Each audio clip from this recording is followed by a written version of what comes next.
If you've been working on projects in Australia for the past 2 years, you should have a very real feeling that money is getting harder and harder to earn. Many people's first reaction is that material costs have gone up and labor is expensive.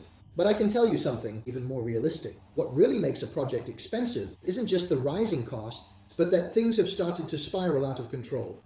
I've been in the prefab building industry for 16 years, and I've seen too many projects in Australia. There's a particularly obvious pattern. Once a project starts to get out of control, it's not just a matter of spending a little more money, but a chain reaction begins. Let me tell you the most authentic process.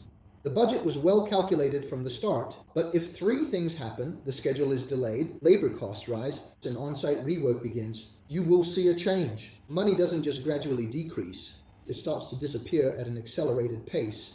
The schedule is delayed, labor costs continue to rise. As labor costs rise, the budget starts to break. Once the budget is exceeded, you can only cut quality or do rework. Once rework occurs, costs explode once again. In the end, you will find one thing. The project is no longer just expensive, it's completely out of your control. The Australian market is already starting to differentiate. Some builders are still struggling with how to save a little money, but another group of people have already started asking a more fundamental question. Can we prevent the project from getting out of control? This is why prefabricated construction is starting to get attention. But I must make this clear. Prefabricated construction is not about being cheap. Its true value lies in only 3 points. The schedule is locked in advance, costs are determined in advance, and risks are resolved in advance at the factory. You can understand it in one sentence. Take the most uncontrollable parts of the site and deal with them in advance. I've seen many projects that aren't impossible to do, but have too many variables that ultimately drag them down.